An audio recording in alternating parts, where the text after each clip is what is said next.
Me cago vivo. Un podcast de Alejandra Romeo y Nacho Vega.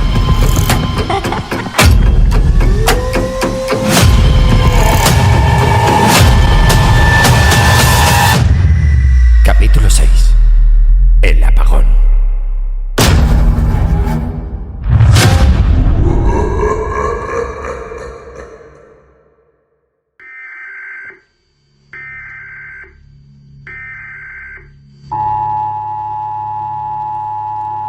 El lunes 28 de abril de 2025, algo ocurrió que nadie vio venir. Toda la península ibérica se quedó sin electricidad. El apagón fue masivo. Las luces se apagaron, las comunicaciones se cortaron y las carreteras colapsaron. Todos nos quedamos parados, esperando una explicación. Afortunadamente, a las pocas horas, todo se resolvió. Las luces volvieron, las estaciones de tren reabrieron y, con el tiempo, la vida pareció volver a la normalidad. La versión oficial hablaba de una avería en la red eléctrica. Mientras todos trataban de entenderlo, la vida se paralizaba a su alrededor. Pero, ¿qué habría pasado si, en lugar de un fallo temporal, todo se hubiera apagado para siempre? ¿Y si lo que ocurrió no fue un fallo, sino el primer paso de algo mucho más grande? Algo que cambiaría todo para siempre. ¿Qué hubieras hecho tú si en ese instante el mundo entero hubiera dejado de girar sin que nadie te avisara?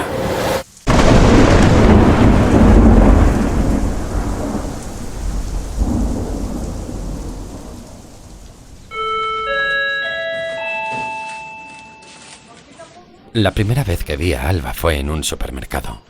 La observé disimuladamente coger una mandarina del cesto y empezar a pelarla sin ningún tipo de discreción, mientras examinaba el resto de la fruta, dispuesta como si su destino fuera el cadalso. No sé por qué, pero la seguí con la mirada. Tenía algo extraño, magnético. La espalda ancha, fuerte, como de alguien acostumbrada a cargar peso. El pelo, largo, naranja y alborotado, lleno de electricidad, como si viniera de dentro de una tormenta. Los rasgos grandes, marcados, casi toscos, pero en ella había una expresión rara, inquietante, como de otro tiempo o de otro sitio. Iba tirando la piel de la mandarina dentro de su bolso con tanta naturalidad que pasaba desapercibida. Estoy seguro de que el reponedor la vio, pero por la misma razón que yo, no le dijo nada. Había algo en ella que imponía, como si estuviera fuera del alcance de cualquier norma. La seguí con la mirada mientras se dirigía al pasillo de los encurtidos. No sé por qué, pero mi instinto fue seguirla. En cuanto giré la esquina, justo donde estaban las aceitunas rellenas de anchoa, me la encontré de frente. Me miró fijamente, expectante. ¿Qué? ¿Quieres una? Me ofreció, extendiéndome el gajo que acababa de pelar. Noté cómo mis mejillas se volvían rojas y le dije que sí. No sé por qué lo hice, no me gustaban las mandarinas. No tengo muy claro cuándo empezó nuestra amistad, pero a los pocos días estábamos bebiendo cerveza en una terraza. Fue raro. Sentía que la conocía de toda la vida. Había algo en ella, en cómo hablaba, cómo se expresaba, cómo se movía, que me hacía sentir seguro. Como si, sin conocerme, supiera exactamente quién era. Como si ya hubiese estado allí antes, conmigo, sin estarlo. Sus amigos se convirtieron en mis amigos, y los míos en los suyos. Vivía relativamente cerca de mi casa, y acabé llamándola para cualquier menester que se me ocurriera. Si tenía que cambiar una bombilla, ella me llevaba en un viejo Twingo a una tienda de muebles, y acabábamos redecorando mi salón sin haberlo planeado. Tenía esa energía imprevisible, casi salvaje, pero reconfortante. A veces me recordaba a mi padre, no físicamente, claro, pero había en ella algo sólido, como un ancla. Cuando llegué de Ponferrada a Madrid, hacía poco que mi padre había muerto de cáncer. Fue una enfermedad larga, de esas que van desgastando en silencio. Yo estuve allí casi hasta el final. Después, todo se disolvió rápido. Mi hermano se fue a vivir a Alemania con su novia, y mi madre, derrotada, se mudó a Benidorm con su mejor amiga de toda la vida. Creo que no soportaba seguir viendo la casa sin él. Y yo me quedé solo, sin saber muy bien qué hacer conmigo ni con todo ese ruido que me había dejado la ausencia. Alba y yo teníamos conversaciones inacabables sobre el trabajo que ambos teníamos para pagar facturas y que odiábamos, sobre lo buena idea que sería irnos a vivir juntos, sobre nuestros ex, nuestros amigos, nuestros miedos, nuestras esperanzas y lo mucho que nos gustaba el cine. Íbamos al menos una vez a la semana. Alba adoraba las películas de terror y vivía fantaseando con la posibilidad de encontrarse con un vampiro de verdad, conocer a una manada de hombres lobo o, como me repetía enfermizamente, tener un plan perfectamente trazado para el caso de una invasión zombie. Lo tenía todo medido y planeado. Puntos de encuentro, herramientas, víveres, a quién rescatar primero y a quién dejar atrás. Lo decía medio en broma, medio en serio, pero yo sabía que si algo así pasaba, querría estar a su lado. A mí no me gustaban mucho las pelis de miedo, pero como de vez en cuando aceptaba ver una de dibujos o de comedia, me parecía un buen intercambio. Al fin y al cabo, era agradable compartir algo con alguien. Después de tantos meses en Madrid, Alba fue la primera persona con la que me sentí acompañado sin tener que hacer ningún esfuerzo. Había momentos, en mitad de una conversación sobre cualquier tontería, si las palomitas dulces eran una aberración o si los gatos en realidad eran espías interdimensionales, en los que pensaba, si desaparece, no sé qué haría. Un domingo de abril, estábamos en su casa viendo The Thing, de Carpenter, por enésima vez. A ella le fascinaba esa película. Le ponía pausa cada cierto tiempo para analizar detalles. Mira, ¿ves cómo se le empaña el aliento a Palmer, pero no al otro? Decía, señalando con una uña afilada la pantalla. A veces me ponía nervioso. Había una intensidad en sus ojos, como si no solo estuviera viendo una película, como si estuviera recordando algo. ¿Tú crees que eso podría pasar de verdad?, le pregunté, medio en broma, cuando los créditos empezaron a subir por la pantalla. Ella no respondió al instante. Se encendió un cigarro, se lo llevó a los labios. Lo encendió con una cerilla. Nunca con mechero, siempre con cerillas. Hacía ese gesto con una parsimonia ceremoniosa, como si cada llama fuera una ofrenda. Hugo, no es que pueda pasar, es que ya está pasando, dijo al fin, exhalando el humo con suavidad. Me reí. No mucho, lo justo. No porque pensara que estaba loca, sino porque había algo en la forma en la que lo había dicho que no sonaba a broma. ¿Cómo que ya está pasando? A ver, Hugo, olvídalo, ¿vale? Que es que he leído mucho Reddit esta semana. Sonrió, y sus ojos se arrugaron en las comisuras como siempre que se esforzaba por parecer normal. Pero no me olvidé. Me quedé con esa frase dando vueltas en la cabeza, como un insecto atrapado contra el cristal. Ya está pasando. Me fui a casa con una ligera sensación de mareo, como si algo en mi mundo se hubiese descolocado unos milímetros. Imperceptible, pero suficiente para hacerlo todo distinto. Cuando salí de casa de Alba, decidí no coger el metro. Hacía buena tarde y necesitaba despejarme. Me puse los cascos y bajé andando por la ladera del río, en dirección a mi casa. El cielo empezaba a teñirse de tonos naranjas y violetas, como si alguien lo hubiese encendido desde dentro. Era uno de esos atardeceres de Madrid que parece que no pueden ser reales, como si fuesen un filtro o una postal. Me detuve un segundo. Al mirar al cielo, me di cuenta de que había algo raro. Muchísimos aviones cruzando a lo lejos, todos dejando estelas blancas tras de sí. Muchas, más de las que recordaba haber visto nunca. Formaban líneas que se cruzaban entre sí, como si alguien estuviera garabateando el cielo con tiza. Parecía bonito, sí, pero también... no sé, extraño. Saqué el móvil y llamé a Alba.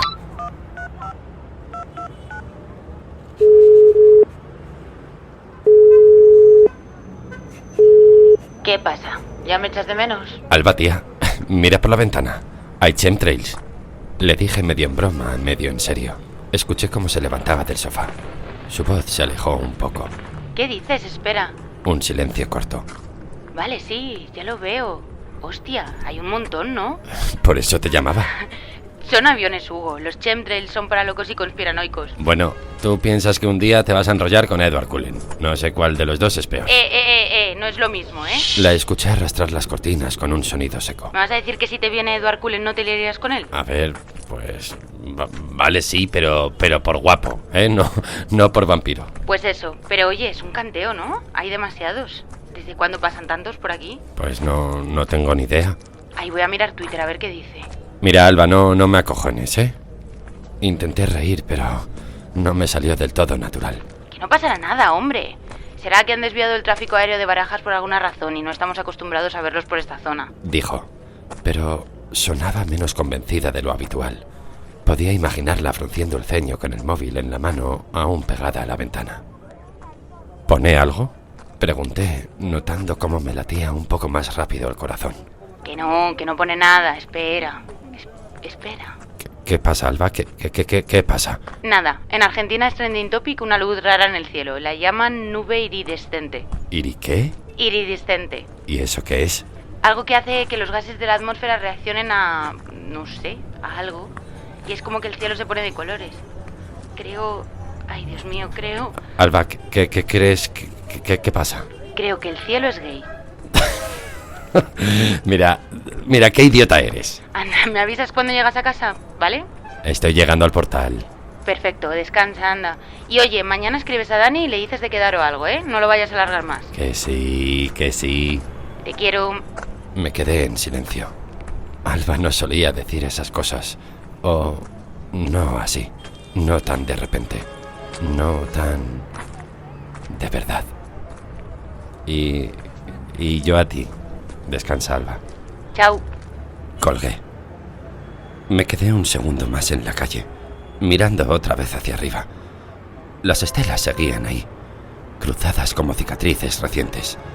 Alguna parecía haber cambiado de color. O puede que fuera solo la luz. Respiré hondo y entré en el portal.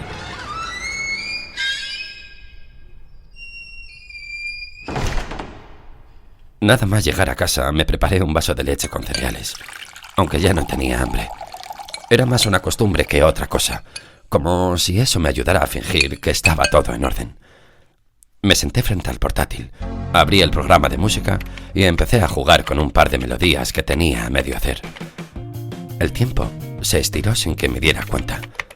Puse los auriculares, bajé la música y me sumergí en una especie de universo flotante que era componer. A veces era lo único que me sacaba de mí mismo. Cuando por fin me metí en la cama, la habitación estaba completamente en silencio. Puse la alarma en el viejo despertador digital de mi padre, un trasto negro con números rojos que ya ni se fabricaba. Lo usaba más por cariño que por utilidad, como una manera tonta de tenerlo cerca. Marcaba las 5 de la mañana. Otra noche de insomnio. Genial. Me tapé con la manta y cerré los ojos, con la sensación de que algo en el mundo estaba ligeramente desencajado. Desperté con la luz colándose a lo bestia por las rendijas de la persiana. Me incorporé de golpe, con el cuerpo aún entumecido. Miré el despertador. Apagado. Parpadeé. ¿Qué? Miré el móvil. Las 13:40. ¡No me jodas! El despertador no había sonado. Y lo peor, estaba sin encender. Ni los numeritos rojos ni el pitido molesto de siempre. Nada. Un cadáver de plástico. Salté de la cama como un loco. Si llegaba tarde otra vez a la cafetería me iban a echar la bronca, pero bien. La última vez ya me habían puesto cara de una más y a la calle. Agarré el móvil. 10% de batería. ¿Cómo? Si lo había dejado cargando. Me acerqué al enchufe y comprobé el cable. Todo parecía en su sitio. ¿Se había roto también el cargador? Lo moví un poco. Nada. La batería bajaba a ojos vista. 9%. 8%. ¡Fantástico!, resoplé. Fui corriendo al baño, abriendo el grifo de la ducha con la esperanza de que, al menos, sentirme limpio me hiciera sentir mejor. Error. Un chorro helado me dio de lleno en el pecho. ¡Hostia!, grité, como si me estuvieran apuñalando. Cerré el grifo de golpe. ¿Pero qué coño? El despertador, el cargador, el calentador. ¿Qué más se iba a romper hoy? Volví a mirar el móvil. 8%. Un único mensaje. De Alba. Hugo Tronco, ¿estás viendo las noticias? Fruncí el ceño. Algo en su tono me inquietó. No era un «mira esto que es gracioso».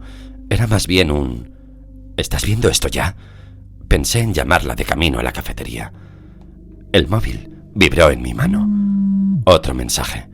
Pero antes de que pudiera leerlo, 7%. Y bajando.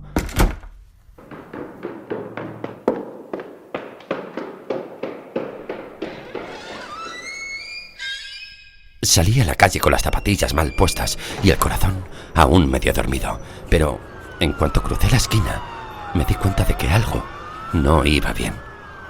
Los semáforos estaban apagados, totalmente negros. Los coches se acumulaban en los cruces, tocando el claxon como si eso fuera a encenderlos por arte de magia. Un par de bicis se colaban entre ellos, esquivando a la gente que cruzaba por donde le daba la gana. Nadie sabía muy bien qué hacer. A lo lejos se oía una ambulancia. Cuando me acerqué, vi que estaba atendiendo a una pareja que había chocado con otro coche en un cruce. Tenían la cara llena de sangre, pero hablaban, vivas. Eso ya era algo. Pasé por delante de un colegio. Varios padres se amontonaban en la puerta, algunos gritando nombres, otros llamando por teléfono sin conseguir cobertura. Los niños iban saliendo en fila, confundidos, agarrados a sus mochilas como si eso fuera a protegerlos de lo que fuera que estaba pasando. Me empecé a agobiar. No solo era el despertador, no era solo el agua fría ni el móvil medio muerto. Esto era algo más grande. Cuando llegué a la boca del metro, un agente de seguridad cortaba el paso con los brazos en cruz. «Perdona, ¿qué pasa?» «No se puede pasar, chico. Están evacuando el metro». «¿Evacuando?» «Apagón general. No hay electricidad en toda la línea. Vuelve a casa, chaval». Me quedé quieto un segundo, sin saber si estaba flipando o soñando o qué cojones. Un grupo de personas se había arremolinado alrededor de un autobús parado. El conductor tenía la radio puesta a todo volumen, como si esperara que le dieran órdenes desde algún lugar. Una voz hablaba por encima del murmullo estático. Repetimos, se ha producido un fallo eléctrico a nivel nacional. No hay suministro en todo el país, y los primeros informes indican que la caída afecta también a varias zonas de Europa. Un murmullo de asombro se extendió por la acera. Las autoridades piden mantener la calma. Se descarta por el momento un ataque terrorista o informático. El ministro de Defensa comparecerá en las próximas horas. Se ruega no difundir bulos y permanecer en casa hasta nuevo aviso. Alguien detrás de mí dijo en voz baja: «Esto no es normal». La voz de la radio seguía hablando, pero a mí ya no me llegaban las palabras. Me separé del grupo como si necesitara que el aire me diera en la cara. Notaba el pulso en las sienes. Saqué el móvil sin pensar, por inercia. 5% de batería. Intenté abrir Twitter. Nada. Instagram. Pantalla en blanco. Noticias. Error de conexión. Salí a la pantalla de inicio. El icono de los datos. Ni una maldita raya. Sin cobertura, sin wifi. Sin nada. Fue como si alguien hubiera tirado del enchufe del mundo y me hubiera dejado fuera. Marqué el número de mi madre. Silencio.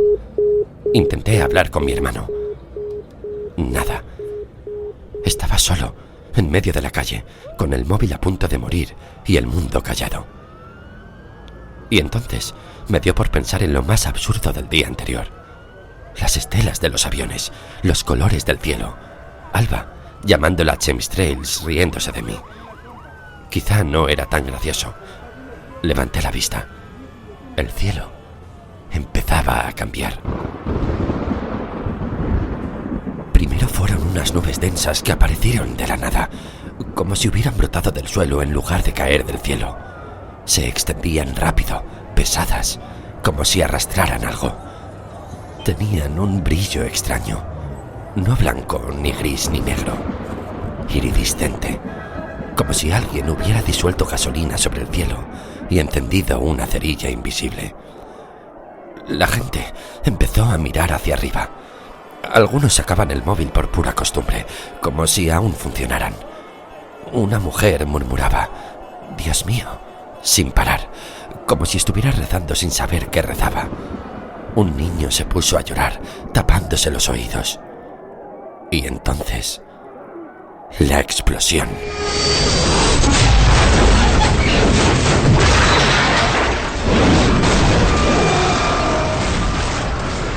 El suelo vibró levemente. Los pájaros, los pocos que pude ver, salieron disparados de los árboles como enloquecidos. Un coche chocó contra un volardo. Alguien gritó. Y el pánico se desató. Gente corriendo sin saber a dónde. Una señora tropezó y se quedó tendida en el suelo. Un hombre con traje empujaba a todos a su paso como si huyera del infierno. Alguien gritó que era una bomba. Otro que era el fin del mundo. Y yo seguía quieto, mudo, con el móvil en la mano, 3% y la mente en blanco. Alba, tenía que ir con Alba. Eché a correr. Las piernas me temblaban, pero no sabía si era por miedo o por pura adrenalina. La ciudad entera parecía haberse tragado su propio ruido. No había motores, no había claxones, solo gritos, pasos apresurados y de fondo un rumor extraño, como si la tierra misma contuviera la respiración.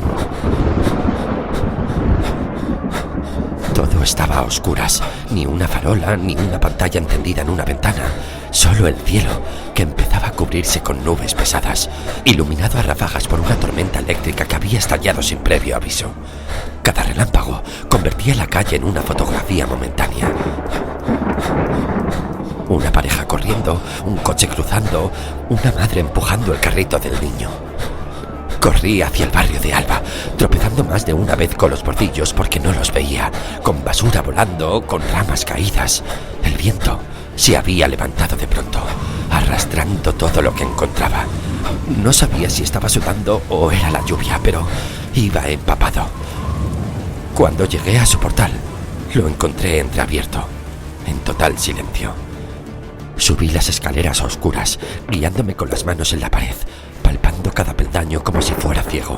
Cada pocos segundos, un rayo iluminaba durante un instante la escalera, proyectando mi sombra contra las paredes con un destello que dolía en los ojos. En la puerta, justo a la altura de la mirilla, había un papel doblado. Lo reconocí por el tacto primero, y después por una chispa de luz de un rayo que me permitió leerlo. Hugo, si has venido a casa, estás incumpliendo el plan que trazamos en caso de invasión zombie. Cuando leas esto, estaré esperándote en tu portal. Ven corriendo. Ten cuidado. Me reí, porque no sabía qué otra cosa hacer. El plan zombie.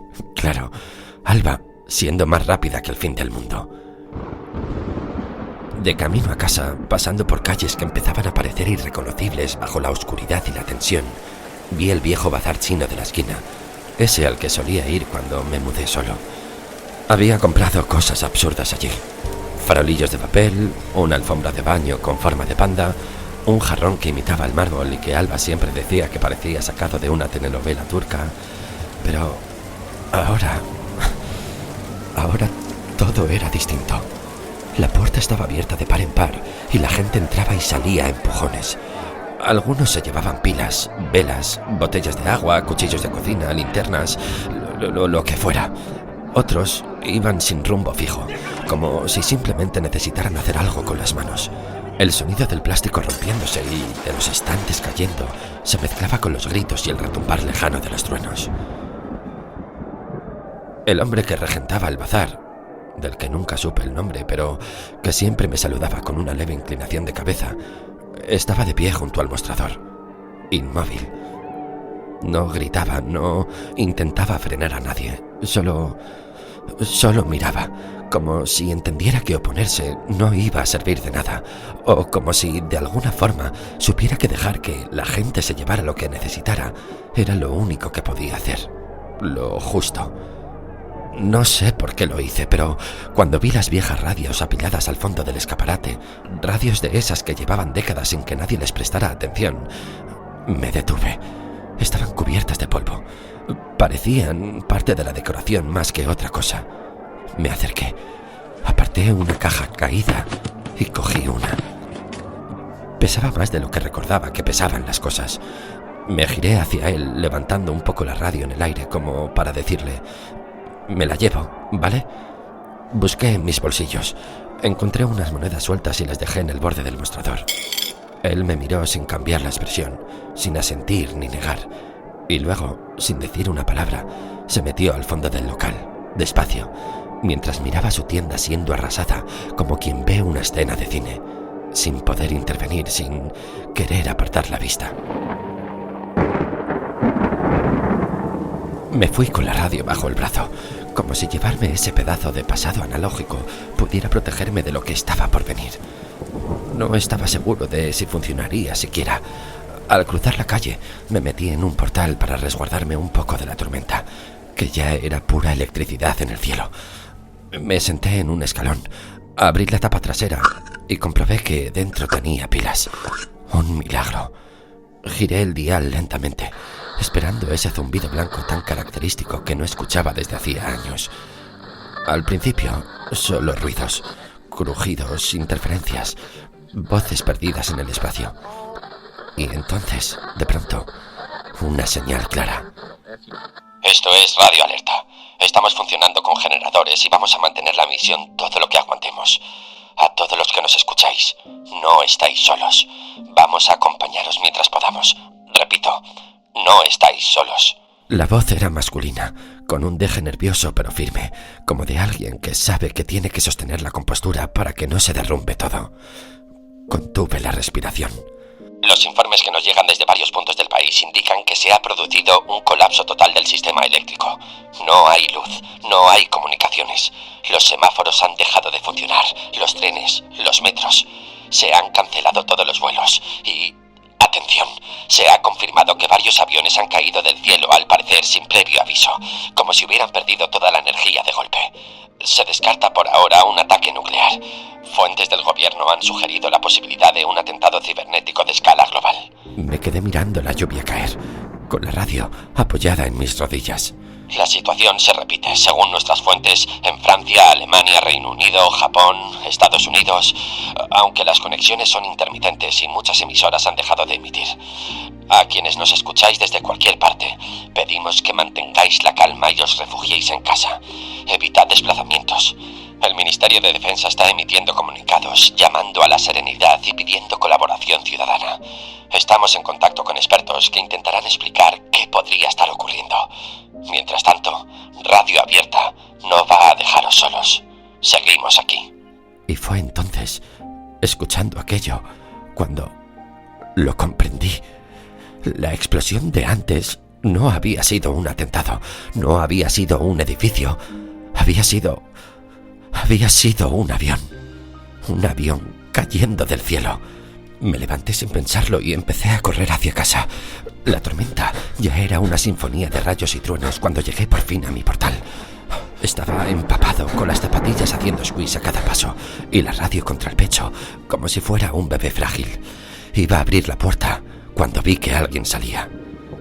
Era un hombre de unos 40 y tantos, con barba de varios días y la cara desencajada. Llevaba a un niño pequeño de la mano, quizás su hijo, que lloriqueaba bajo un abrigo mojado. Nos cruzamos en el umbral. Yo hice un gesto educado para apartarme y dejarles pasar, pero él me miró a la radio. ¿Eso funciona?, me preguntó sin preámbulo. Sí, bueno, creo que sí. Está emitiendo una cadena, pero no hay muchas pilas. Intenté sonar razonable, sin parecer una amenaza. Dámela. ¿Perdón? La radio. Dámela. El niño miraba al suelo, frotándose los ojos con una manopla mojada. Yo sujeté más fuerte la radio, intentando no parecer nervioso. Mira, lo entiendo, de verdad, pero es que solo tengo esta. Si encuentro otra... He dicho que me la des. Fue entonces cuando sacó algo del bolsillo del abrigo. Un cuchillo de cocina, largo, con restos de algo oscuro en el filo. Podía ser barro o no. El niño empezó a llorar de nuevo más fuerte. Están diciendo por la radio que no salgamos, que hay que quedarse en casa. Tú tienes un crío, no puedes ir por ahí así, le dije, dando un paso atrás. Mira, no me des lecciones, chaval. ¡Dame la radio! Y cuando pensé que no me iba a quedar otra cosa que soltarla o salir corriendo, una voz surgió de la nada. ¡Gilipollas! El hombre se giró en seco.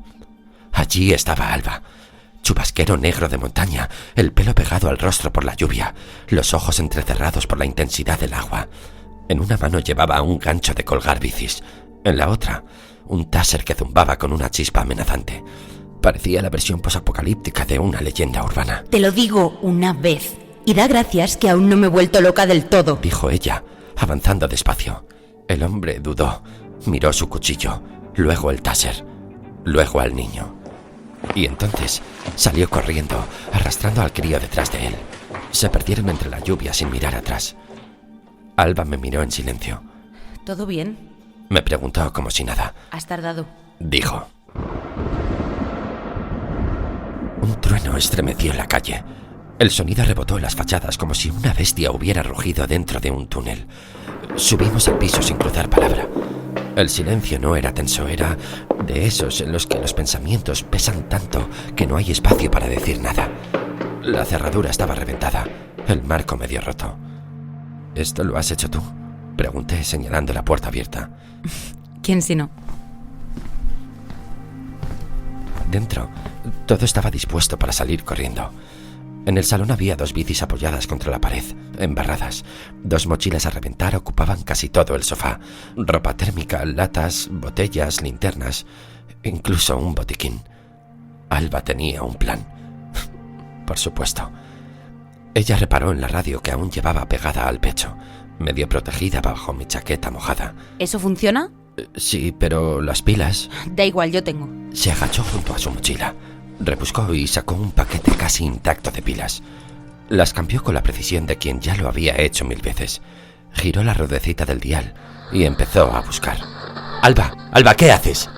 Que me ha costado encontrar la emisora buena. No todas están emitiendo. ¿Te acuerdas de Alejandro? ¿Qué Alejandro? El friki, el que me tiraba antes, el del podcast de ciencia ficción. Sí, me acuerdo. ¿Qué pasa? Pues que anoche estuvimos hablando, ¿vale? Y le conté lo de los aviones y me dijo que ayer por la tarde se cerró todo el tráfico aéreo en Barajas, tanto de entrada como de salida. ¿Y cómo lo sabe él? Vamos a ver, hay una web, bueno, había una web, en donde podías monitorizar todo el tráfico aéreo en tiempo real y aparecía todo cancelado desde las 5 de la tarde. Ah, vale. Entonces lo que vi ayer fue una alucinación, ¿no? Alba, que ayer vi gente volando. No, Hugo, ayer viste gente huyendo. ¿Pero huyendo de qué? O sea, ¿qué cojones me estás diciendo? Tío, ¿no lo ves? Es que está pasando algo. Alba, que los zombies no existen. Los hombres lobo no existen y los vampiros, lo dudo mucho, pero tampoco hacen que se caigan los putos aviones del cielo. Alejandro me dijo que buscara en el 88.6. Pero no tenía radio, joder, es que sabía que me faltaba algo. Bueno, ¿y qué hay en el 88.6? Una tía que emite desde algún sitio por ahí en la sierra o una conspiranoica de la hostia. Pero sabe lo que dice. ¿Y qué es lo que dice? En ese momento, un crujido estático atravesó la habitación, seguido por la voz de una mujer, grave, tranquila, pero con una intensidad que me heló la sangre. Hola, soy Ascensión García Nortes y esto es Lo que no te cuentan. Si estás escuchando esto, es que tu radio aún funciona. Y eso significa que ya lo has visto. Los aviones caen, las luces se han apagado, las comunicaciones han desaparecido. No es un colapso del sistema, No es un ataque informático, no es un pulso electromagnético, es algo mucho peor. Estamos en la fase 3. La fase 1 fue el apagón. No es un simple corte de corriente, no. Esto es global. Un pulso electromagnético, pero con un propósito. Aislarnos. Desconectarnos del mundo. La fase 2 ya está en marcha. Las comunicaciones han desaparecido. Todos los datos, los mensajes, las redes han caído. Y ahora estamos en la fase 3. El aterrizaje. ¿Lo sientes? Esas nubes extrañas, ese resplandor iridiscente que las rodea, no son una tormenta normal. Son gases de naves alienígenas reaccionando con nuestra atmósfera. Están aquí, pero no vienen a destruirnos. Todavía. Son seres que se alimentan de energía, y nuestras ciudades, nuestros sistemas, son lo que les da de comer. Es por eso que todo está colapsando. Las ciudades son su prioridad y nos están vaciando. Como un parásito que drena lentamente su huésped, estas criaturas se alimentan de nuestra infraestructura, de nuestra electricidad, de nuestras comunicaciones. No estamos ante una guerra, estamos ante una sustitución. Si estás oyendo esto desde una capital, un núcleo urbano grande, una zona industrial, estáis en su despensa. Id a zonas altas, zonas rurales, montes, sierras, pueblos sin cobertura, sin antenas. Cuanto menos eléctrico haya a vuestro alrededor, más lejos estaréis de su radar. No se trata de escapar, no. Se trata de desaparecer. Y cuando se apague todo, vendrá la cuarta fase, la extinción. La quinta, el renacimiento. Pero no será nuestro. Lo que viene después ya no es humano. Esto es un mensaje programado. Buscad refugio.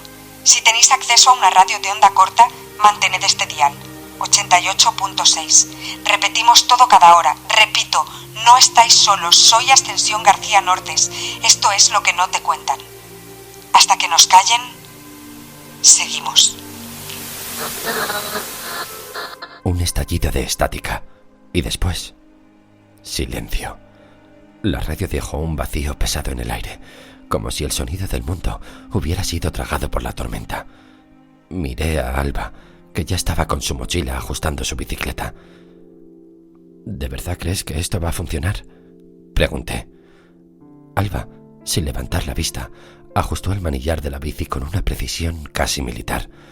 Parecía como si todo aquello fuera un juego, una rutina más en su día a día, como si la gravedad de lo que ocurría no la afectara. ¿Por qué no lo crees? Respondió con una chispa de irritación en la voz. Hugo, que la bici es lo único que no nos va a dejar tirados. Además, no depende de baterías, ni de señales, ni de electricidad. Y sobre todo, es silenciosa. Si no, ¿qué propones, ¿Nos quedamos aquí esperando a que venga ET a decirnos sola? La frustración me invadió. No quería tener esta conversación. No ahora. No con el miedo tan pegado a la piel. Ya, pero es que no sé si lo que propones tiene sentido, Alba. O sea, ¿vas a decirme que sabes el camino? Porque yo sinceramente no tengo ni puta idea de dónde tenemos que ir. Alba dejó de ajustar su bici y me miró con una mirada feroz. Sus ojos brillaban, desbordando una confianza que yo no compartía. Joder, claro que sé el camino. Si no lo sé yo, ¿quién lo va a saber? Es que no estamos perdidos, Hugo. Habrá más gente como nosotros, habrá refugios. Hay vida lejos, que es lo que no va a haber en las putas ciudades. Di un paso atrás. No estaba convencido. La imagen de los alienígenas, la explosión, todo lo que había visto antes seguía pesando sobre mí como una losa. Pero lo que más me aterraba era estar solo con ella en ese viaje, sin protección, sin nada más que unas bicicletas viejas y un taser. ¿Y si no llegamos? ¿Y si pasa algo en el camino? Alba, que no tenemos armas, que no tenemos comida suficiente.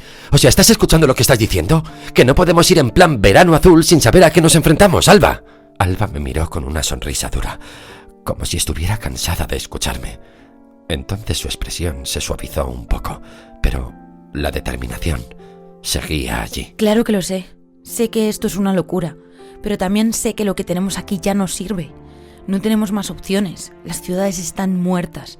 Y es que no podemos quedarnos a esperar a que el mundo se caiga a pedazos mientras miramos desde la ventana. Tenemos que movernos. Es que tenemos que hacer algo. Mis manos apretaron el marco de la puerta, mi mente girando sin control. ¿Y si no llegamos? Alba, si no llegamos, ¿qué? Alba se acercó a mí, y aunque su rostro mostraba la misma determinación de siempre, me di cuenta de que algo había cambiado.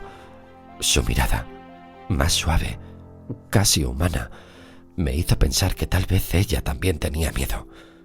Lo admitió antes que yo. Vale. Está bien. Dijo, como si soltar esas palabras le costara.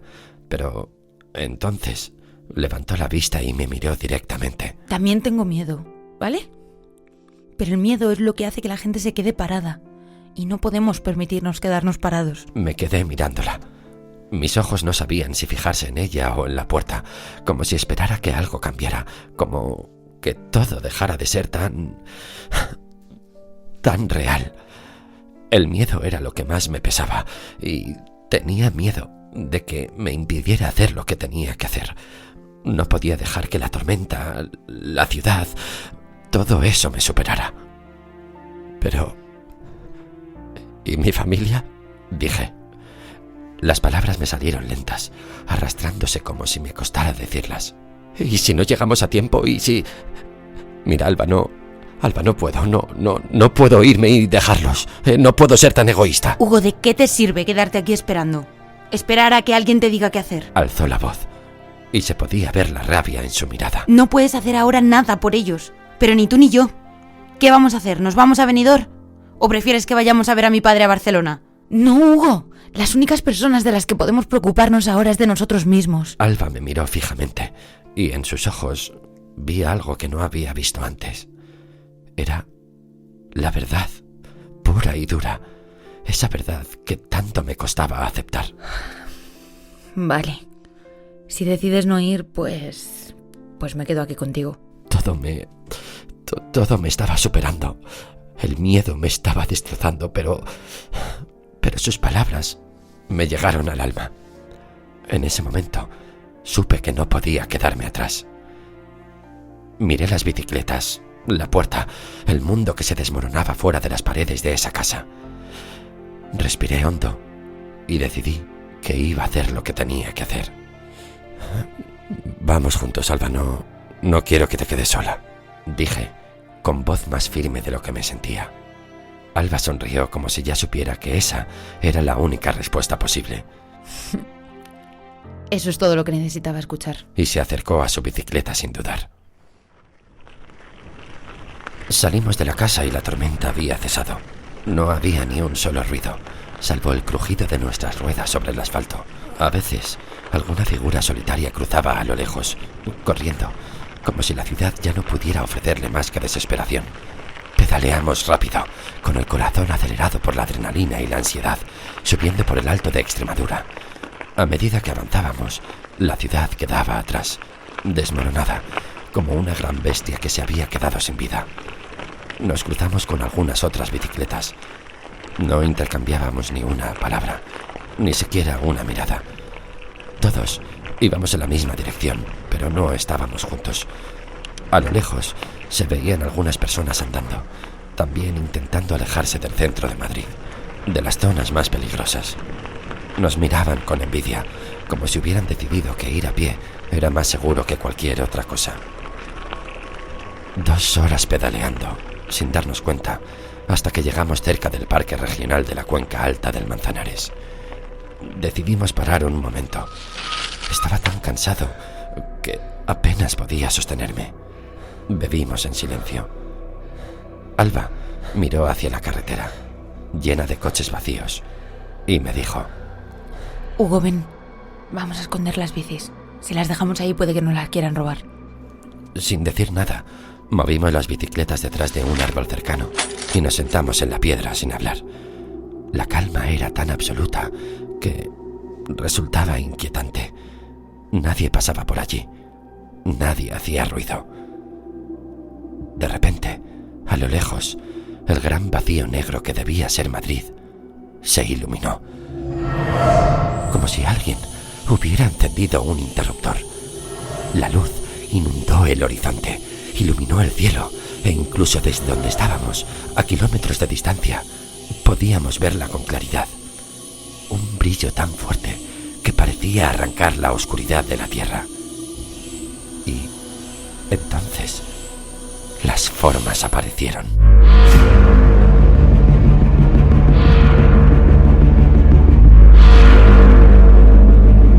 Desde las alturas, enormes y oscuras, las naves comenzaron a moverse. Volaban sin rumbo fijo, pero con una precisión escalofriante. Se deslizaban por el aire como sombras, enormes criaturas de metal y oscuridad. Comenzaron a absorber la luz, tragándola como si fuera un líquido. La ciudad entera se apagó de nuevo ante nuestros ojos, despojada de toda energía, como si las naves estuvieran succionando no solo la electricidad, sino la propia vida.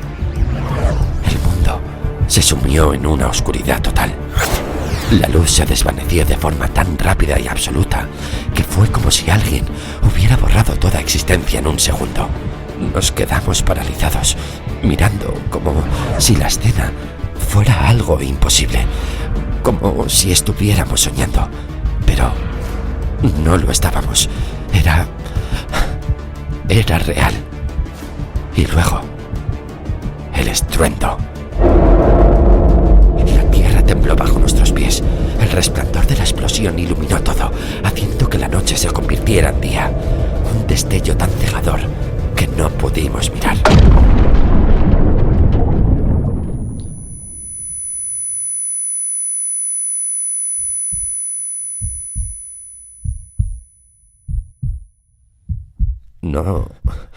No sé cuánto tiempo pasó. El siguiente recuerdo que tengo es el contacto frío del suelo contra mi piel. Me desperté de golpe, sin entender nada, con la cabeza latiendo a 1000 por hora y el cuerpo rígido. El aire estaba espeso, denso, y el olor a tierra quemada me ahogaba los pulmones. Me incorporé lentamente, con los músculos adoloridos, y miré a mi alrededor. Alba estaba a mi lado, tirada en el suelo, igual de inmóvil. El cielo no era cielo. No había estrellas ni nubes. Había algo allí, pero no se podía reconocer. Todo parecía borroso, distorsionado. No olía a tierra mojada ni a hierba, sino a algo mucho más metálico, como si el oxígeno mismo hubiera sido quemado, como si nada pudiera crecer allí nunca más. No había nada, solo un inmenso vacío negro, como si el mundo hubiera sido tragado entero. Alba, murmuré. No sabía si me había oído, pero me acerqué a ella con cautela. Ella estaba respirando, aunque era difícil distinguir el aliento entre el aire cargado de partículas. La toqué en el brazo. Un gesto torpe, pero ella reaccionó al instante, levantándose de golpe, también confundida y también aterrada. Ambos nos quedamos mirando sin saber qué hacer. Me levanté, mi cuerpo aún resistiéndose, y miré a Alba. Su rostro reflejaba el mismo terror que el mío. Las piernas me ardían de agotamiento, pero no había tiempo para pensar en descansar. Alba y yo subimos a las bicicletas con las pocas fuerzas que nos quedaban. Los pedales se sentían como si fueran de plomo, y cada movimiento era una lucha contra el agotamiento, contra el miedo. El pueblo apareció ante nosotros como una sombra inmensa. Todo estaba a oscuras, ninguna luz, ni un solo resplandor. Solo el vacío, el silencio. Las calles desiertas parecían haberse tragado todo, incluso el eco de nuestras bicicletas. Nadie en las ventanas, ni una sola alma vagando por las calles.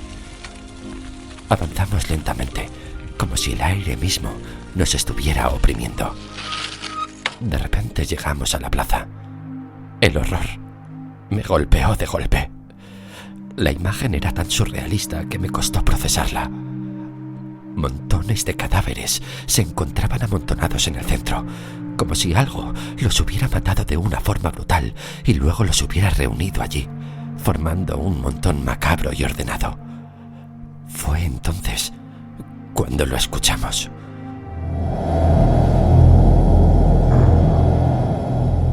Un sonido bajo, distante, como un zumbido, un ruido suave pero penetrante que hacía que la piel se nos pusiera de gallina. Era como si el aire mismo estuviera vibrando. Miré a Alba, que también lo había escuchado. Su rostro reflejaba la misma mezcla de horror y tensión que sentía en mi pecho. Y fue entonces cuando los vimos. En la oscuridad, primero apenas siluetas, pero poco a poco sus figuras se fueron haciendo más nítidas, como sombras que se alargaban y estiraban. Seres altos, delgados, demasiado delgados, como si sus huesos fueran a rasgar la piel. Sus cuerpos parecían estar hechos de una sustancia viscosa, una especie de negro profundo, casi líquido, que reflejaba la escasa luz que quedaba en el ambiente. No tenían ojos, pero sus rostros eran largos y pálidos, deformados, con una mandíbula afilada que parecía haber sido moldeada para la caza. Sus movimientos eran extraños, rápidos y fluidos, como si no se estuvieran moviendo según las reglas del mundo que conocíamos. Más bien, parecían deslizarse. Sus extremidades eran largas, pero no proporcionales. Los brazos caían hasta el suelo, y las manos enormes estaban rematadas por dedos largos y espinosos, como garras que podían rasgar el aire con un solo movimiento. La manera en la que se desplazaban era inquietante, como si el suelo se apartara para dejarles paso, como si estuvieran por encima del todo.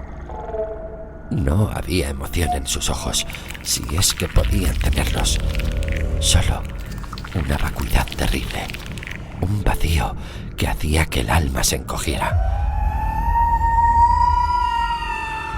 Sentí como si esos seres pudieran ver más allá de mi piel, de mis pensamientos, como si pudieran leer hasta lo más profundo de mi ser.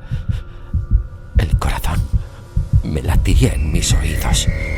Alba me miró con los ojos tan abiertos como platos. Sus labios temblaban, pero no dijo nada. Sentí como si mi cuerpo se paralizaba.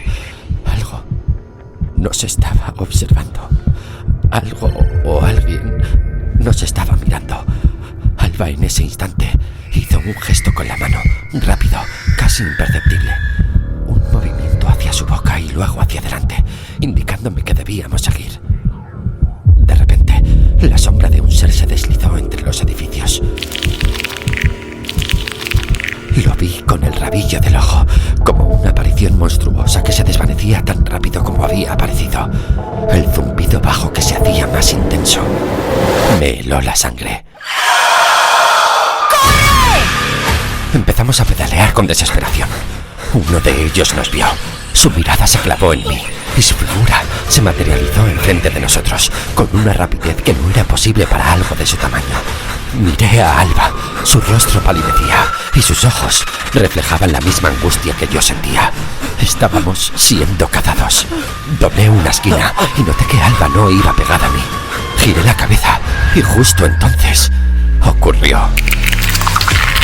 Algo se descolgó desde lo alto de un tejado, sin hacer ruido. Cayó entre nosotros como una sombra líquida. Me obligó a girar bruscamente y casi pierdo el control del manillar. Oí a Alba gritar mi nombre. La vi rodando por el suelo, intentando levantarse, con las manos ensangrentadas y la cara cubierta de barro. Y entonces lo vi a él.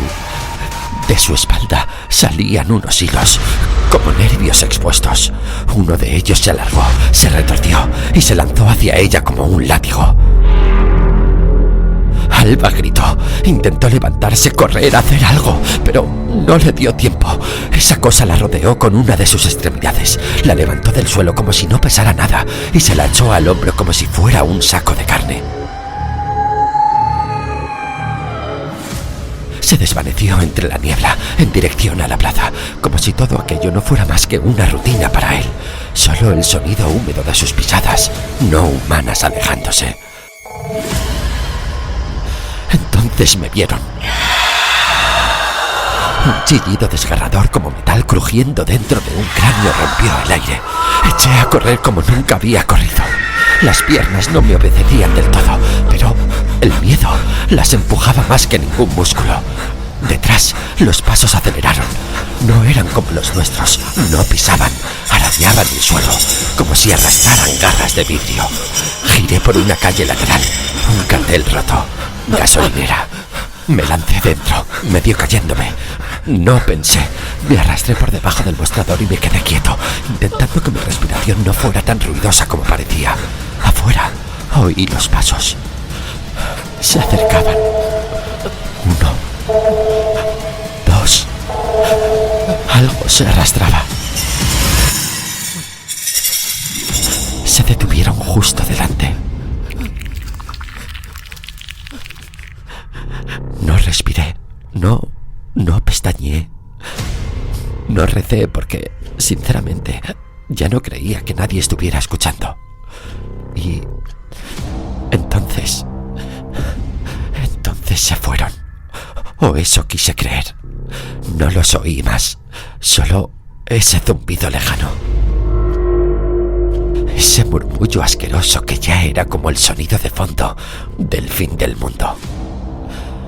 Me quedé 1 minuto o 5, no lo sé. Me quedé inmóvil. No podía moverme, mis piernas temblaban como si ya no fueran mías.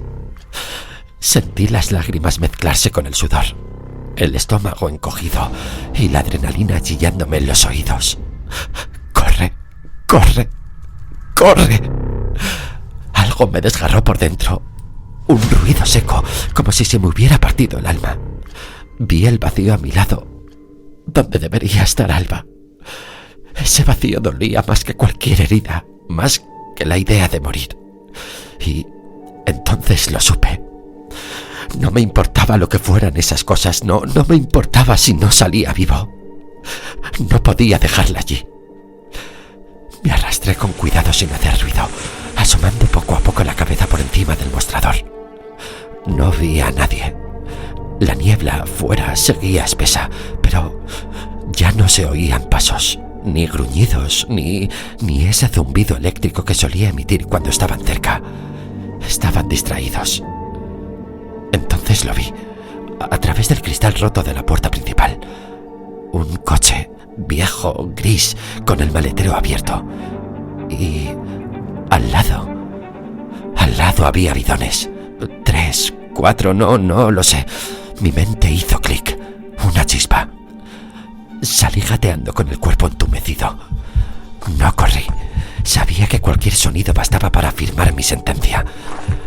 Me deslicé entre los surtidores como un ladrón, con el pulso como una alarma en la garganta.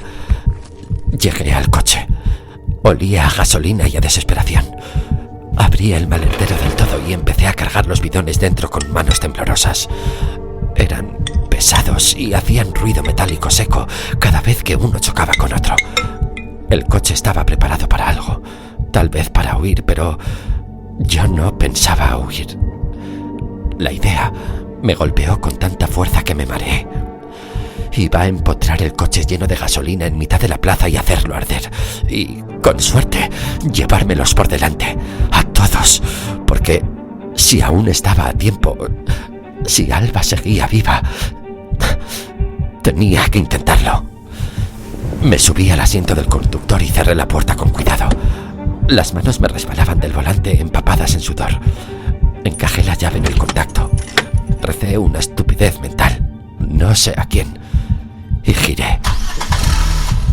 El motor rugió, un sonido ronco, áspero, que me supo a gloria. Estaba vivo, aún quedaba algo que funcionaba. Aceleré sin pensar. Salí disparado de la gasolinera como un loco, como si me llevara el demonio. Las ruedas chirriaron contra el asfalto sucio. La gasolinera dormida, arrasada, parecía contener la respiración. Yo no. A medida que me acercaba a la plaza, el miedo se convertía en otra cosa. en furia, en fuego interno, en algo que me quemaba por dentro mucho antes de que me ardiera nada fuera. Y entonces la vi, justo cuando giré la última esquina, cuando el coche ya casi entraba en la plaza.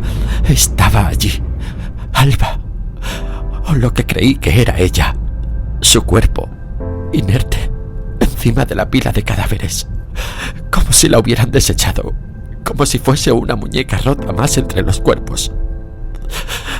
Se me partió algo dentro.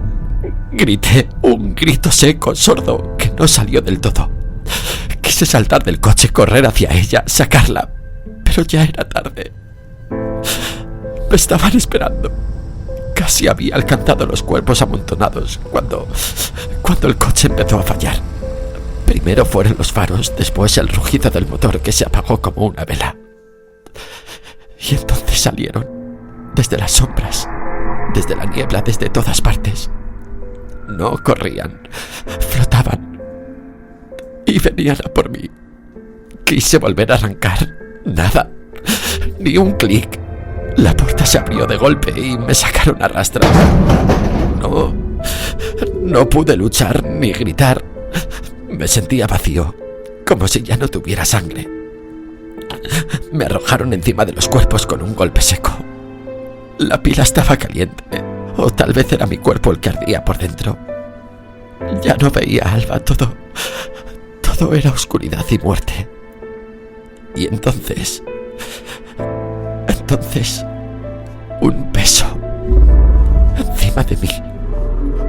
Una criatura. No sabría decir cómo era, no se parecía a nada.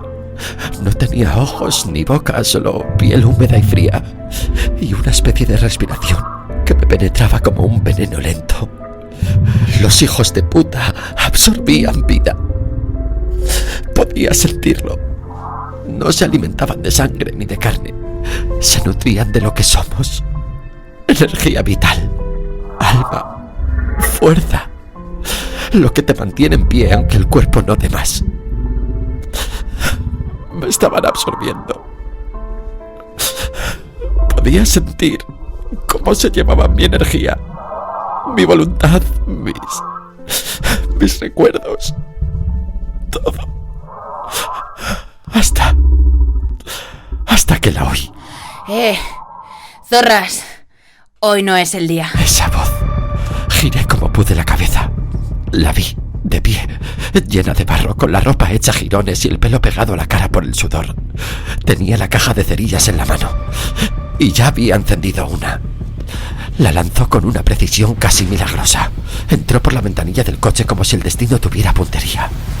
Y entonces, la explosión.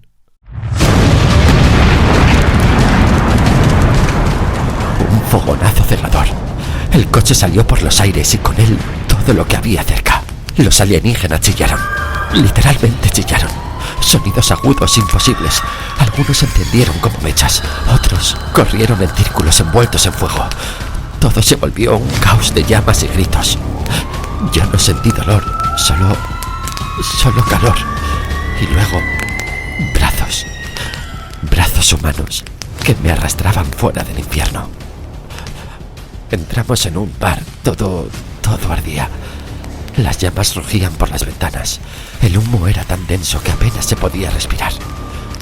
Nos tiramos al suelo, como si el mundo contuviera el aliento. Y fuera empezó a llover.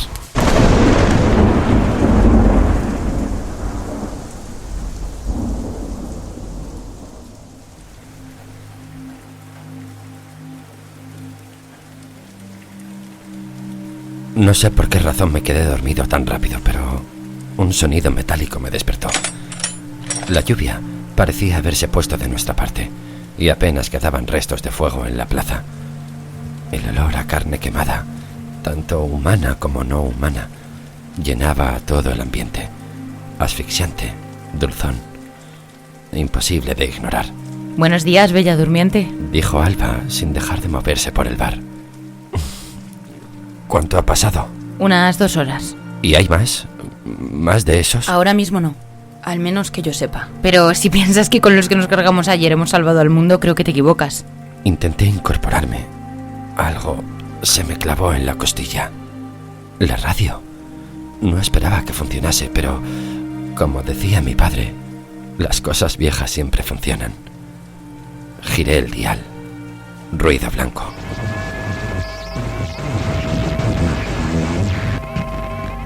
Y entonces, la voz apareció.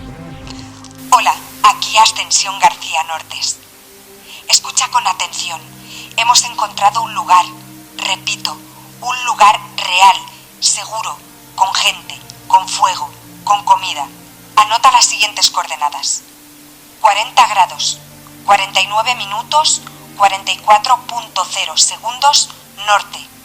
3 grados, 54 minutos, 22.9 segundos oeste.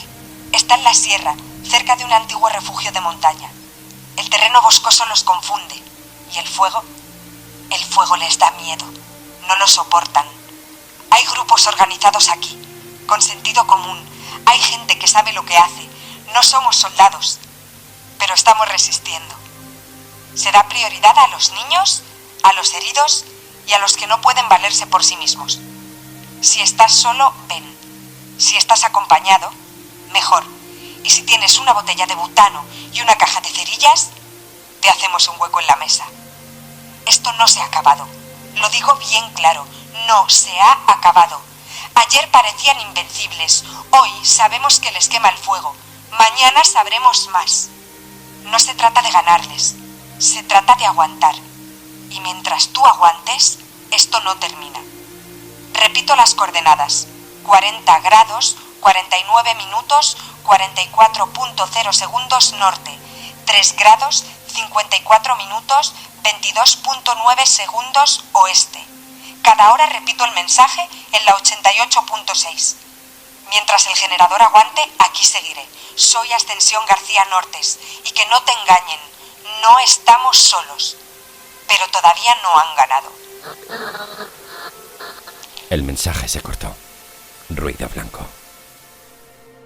Me di cuenta de que Alba ya no estaba en el bar.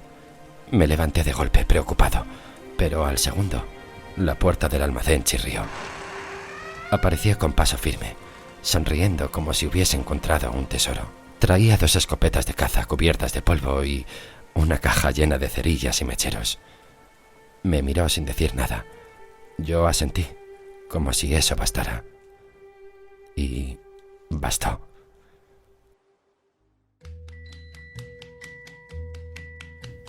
El mundo que habíamos conocido ya no existía, y no volvería a hacerlo en mucho tiempo. Nos tocaba aprender a vivir entre las ruinas, reconstruir lo posible y reinventar el resto. Cargamos con lo que pudimos, cerramos la puerta del bar sin mirar atrás y echamos a andar en busca de nuestras mochilas, de las bicis, de lo poco que aún podía pertenecernos. Bajo un cielo herido, hacia el norte, en busca de ascensión, en busca del fuego, en busca, quizá, de algo que pudiera parecerse a la esperanza.